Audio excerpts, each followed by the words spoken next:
na yako matendo makuu ya Mungu anakwenda kuyafanya kwenye maisha yako. Wewe ambaye uko kwenye viwanja hivi usiondoke, na wewe ambaye uko online kwenye mitandao, basi endelea kutulia hapo, kwa sababu Bwana analo jambo la ajabu kwa ajili yako siku ya leo. Nisaidie kusema amen. Lakini pia wewe uliyeko mbali, yawezekana unasikia sauti hii lakini haujachukua hatua ya kusogea. Hebu chukua hatua ya kusogea hapa, kwa sababu hapa liko jambo la pekee Bwana anakwenda kulifanya kwa ajili yako. Yawezekana wako wagonjwa nyumbani huko ndani, wengine wamelala vitandani, wengine hawawezi, wengine wanasikilizia kwa mbali. Nikwambie, ni hakika na amina ya kwamba hapa Bwana anakwenda kufanya jambo la ajabu. Hebu walete mahali hapa kwenye viwanja hivi. Haijalishi shida ni nini, ugonjwa ni nini, tatizo ni nini, Bwana anakwenda kufanya kwa viwango visivyo vya kawaida kwenye viwanja hivi jioni ya leo. Hebu walete hao wanaosumbuka na magonjwa na mapepo na majini. Chukua hatua ya kumsogeza hapa. Tunapomaliza mkutano huu jioni ya leo, kuna jambo Bwana atakuwa amefanya kwa ajili ya mtu huyo. Nisaidie tena kusema amina katika jina la Yesu aliye hai. Baada ya kusema hayo, nikukaribishe kwenye ujumbe wa neno la Bwana. Majina yangu naitwa Pastor Yohana Thomas Lupilia. Ni Msukuma niliyeokoka vizuri, lakini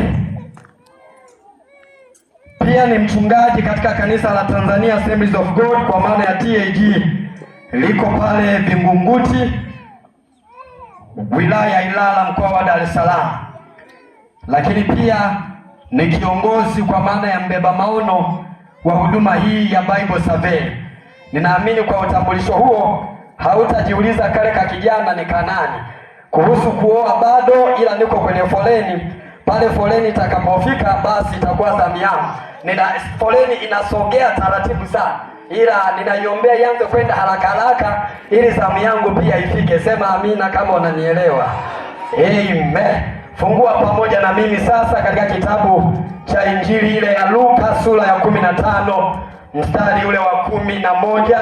Tutasoma mistari michache kutoka pale na kisha tutakwenda kujifunza kile Bwana anataka tukisikie katika siku hii ya leo. Kitabu cha Luka sura ya 15 mstari wa 11. Fungua Biblia yako pamoja na mimi katika sura ya 15 ya kitabu cha Luka mstari wa 11. Nitasoma kama ilivyoandikwa. Neno la Bwana linasema, akasema, mtu mmoja alikuwa na wana wawili. Yule mdogo akamwambia babaye, baba, nipe sehemu ya mali inayoniangukia. Akawagawia vitu vyake. Hata baada ya siku si nyingi, yule mdogo akakusanya vyote, akasafiri kwenda nchi ya mbali, akatapanya mali zake huko kwa maisha ya uasherati. Alipokuwa amekwisha tumia vyote, njaa kuu iliingia nchi ile, yeye naye akaanza kuhitaji. Akaenda akashikamana mwenyeji mmoja wa nchi ile, naye alimpeleka shambani kwake kulisha nguruwe. Akawa akitamani kujishibisha kwa maganda waliokula nguruwe, wala hapana mtu aliyempa kitu. Alipozingatia moyoni mwake, alisema, ni watumishi wangapi wa baba yangu wanaokula chakula na kusaza, na mimi hapa ninakufa kwa njaa. Nitaondoka, nitakwenda kwa baba yangu na kumwambia, Baba, nimekosa juu ya mbingu na mbele yako, sistahili kuitwa mwana wako tena. Nifanye kama mmoja wa watumishi wako. Akaondoka akaenda kwa babaye. Alipokuwa angali mbali, baba yake alimuona, akamwonea huruma, akaenda mbio, akamwangukia shingoni, akambusu sana. Yule mwana akamwambia, Baba, nimekosa juu ya mbingu na mbele yako, sistahili kuitwa mwana wako tena. Lakini babaye aliwaambia watumwa wake, nileteni upesi vazi lililo bora, mkamvike, mtieni na pete kidoleni na viatu miguuni. Mleteni ndama yule aliyenona, mkamchinje, nasi tule na kufurahi, kwa kuwa huyu mwanangu alikuwa amekufa naye amefufuka, alikuwa amepotea naye ameonekana. Wakaanza kushangilia. Nataka nimwone mtu mmoja akishangilia kwa Bwana mahali alipo katika jina la Bwana. uliyezifanya mbingu na nchi kuwepo, wewe uliyetutuma majira haya katika eneo hili, tunajikabidhi kwako chini ya neema yako. Tunaomba uweza wa Roho wako Mtakatifu ukalihudumie kusanyiko na kundi hili, ukaguse maisha ya wengi na kuponya na kuokoa sawasawa na ahadi ya neno lako. Katika jina la Yesu ninakukaribisha kwenye viwanja hivi, ukatawale na kuonekana Bwana, kwa jina la Yesu Mwokozi. Mkutano sema amen.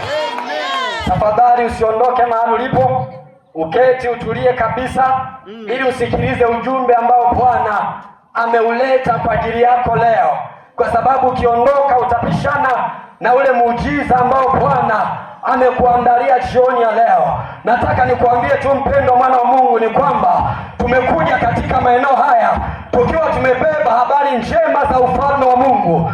Tumekanyaga kwenye viwanja hivi tukiwa tumebeba habari za matumaini kwa wale ambao wamekosa tumaini. Wako watu kwenye maisha ambao wamekata tamaa ya maisha. Wako watu kwenye maisha ambao wamechanganyikiwa kwa sababu ya dunia. Ninapoisoma Biblia inaniambia ya kwamba dunia inalewalewa kama mlevi, ya kwamba dunia inawayawaya kama machela, na mzigo wa dhambi utailemea dunia, nayo itaanguka wala haitainuka tena. Wako watu wamechanganyikiwa kwa sababu ya mambo yaliyoko katika dunia, kwa sababu ya maisha wanaoyaishi. Nataka nikuambie mpendwa, tumekuja na habari za tumaini ambazo zimebeba usalama wa maisha ya mtu ambaye amekosa mwelekeo katika dunia hii. Tumekuja na habari njema ambazo zimebeba uzima wa maisha ya mtu ambaye amekosa uzima kwenye maisha yake. Nisikilize kwa makini, kwa sababu muda sio mrefu Bwana anakwenda kufanya jambo la ajabu kwenye maisha yako. Sema amina kama tuko pamoja. Haleluya, haleluya, watoto wa Bwana. Tuna ujumbe mzuri ambao Bwana ametupa jioni ya leo, na ujumbe wetu ambao Bwana ametupa jioni ya leo ni kwamba Mungu anakuwazia mawazo mema. Sema amen. Mungu anakuwazia mawazo mema. Mwambie mwenzako, Mungu anakuwazia mawazo mema. Rudia tena, mwambie Mungu anakuwazia mawazo mema. Mpendwa unayenisikiliza jioni ya leo, ninatamani utambue ya kwamba Mungu wa mbinguni anakuwazia mawazo yaliyo mema, na mawazo ya Mungu si kama ya mwanadamu. Mwanadamu anaweza kukuwazia mawazo ya